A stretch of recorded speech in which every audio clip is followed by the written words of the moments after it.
নমস্কাৰ মাননীয় মুখ্যমন্ত্ৰী যোৱাকালিৰ এটা কথা শুনিলো মুখ্যমন্ত্ৰীয়ে কৈছে মহবুল দিলৱাৰৰ নিচিনা মানুহক খতম কৰিবৰ কাৰণে বিজেপিৰ জন্ম হৈছে কিমান ভয়ংকৰ এটা শব্দ তেওঁ কৈছে যদি তেওঁলোক দুখী আইনে তেওঁলোকক যাৱজ্জীৱন জেল দিয়ক ফাঁচি দিয়ক জি দিয়ক কিন্তু আইনে কৰিব কিন্তু সংবিধানত শপত খাই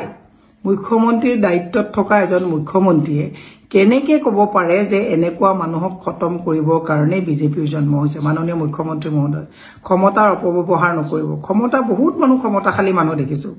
বহুত ক্ষমতাশালী মানুহৰ শেষটো এৰাবাৰীত পৰিণত হোৱাও দেখিছো গতিকে এনেকুৱা কথা নকব তেওঁলোকক যদি কিবা আইনভাৱে আছে আইনে আদালতে কৰিব কিন্তু আপুনি আইন আপুনি আদালত নহব মুখ্যমন্ত্ৰী এজন ইমান জিতখুৰ হয়নে বাৰু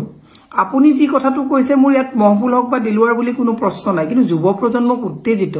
যুৱ প্ৰজন্মে যেতিয়া এজন মুখ্যমন্ত্ৰীয়ে খতম কৰা শব্দটো কব পাৰে তেতিয়া যুৱ প্ৰজন্মই কেনেকুৱা এটা উত্তেজিত এটা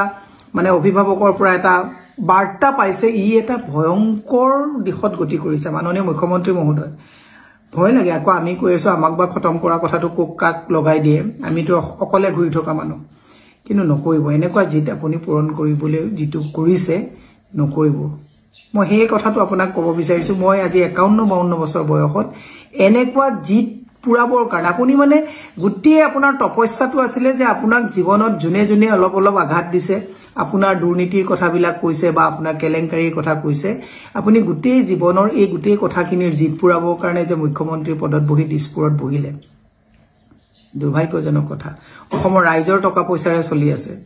আপোনাৰ হাতত আইন আছে আপোনাৰ হাতত আদালত আছে আপোনাৰ হাতত পুলিচ আছে আপোনাৰ হাতত ডিসি আছে সকলো বিলাক আছে তাৰ অৰ্থ এটো নেকি যে আপুনি যধে মধে যতে মন যাব ততে কাম কৰিব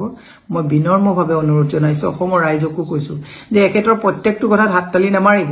এই যেটো হাততালি কৰিছে বুলডোজাৰ বিলাক পাহৰি নাযাব ভুৱা এনকাউন্টাৰ বিলাক পাহৰি নাযাব ক'ব নোৱাৰো কাইলে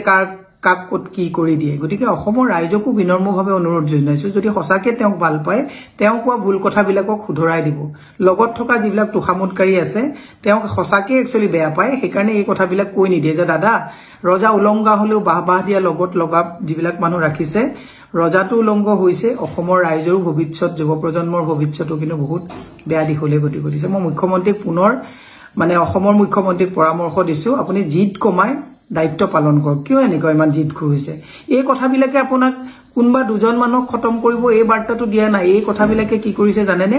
এই কথাবিলাকে যুৱ প্ৰজন্মক উত্তেজিত কৰিছে সেইকাৰণে অলপ কথাতে আজিকালি মাৰ্ডাৰ কৰি দিয়ে অলপ কথাতে মানুহ মাৰি মানুহক মাৰি দিয়ে ক'বাত গাড়ী এখন এক্সিডেন্ট হলো পটককে কথা পাতিবলৈ যাওঁতে মাৰি দিয়ে কিয় জানেনে মুখ্যমন্ত্ৰীয়ে যদি এনেকুৱা ধৰণৰ কথা কৈ থাকে এটোৱে মানুহৰ মাজত এটা ইম্প্যাক্ট পেলায় মুখ্যমন্ত্ৰী মহোদয় আকৌ কৈছো দেই এনেকুৱা উত্তেজিত কথা নকব এনেকুৱা জিতখুৰ কথা নকব ক্ষমতাৰ অপব্যৱহাৰ নকৰিব বহু বাঘা নেতাৰ ঘৰ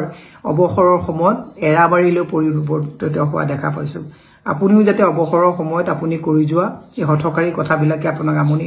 নকৰে তাৰ কাৰণে আহ্বান জনাইছো আপুনি গোটেই জীৱন মুখ্যমন্ত্ৰী হৈ থাকিব নোৱাৰে এইটো কথা মনত ৰাখিব ৰিটায়াৰমেন্ট আপোনাৰো হ'ব ৰিটায়াৰমেন্টত যাতে আপুনি কোৱা এই হঠকাৰী কথাবিলাক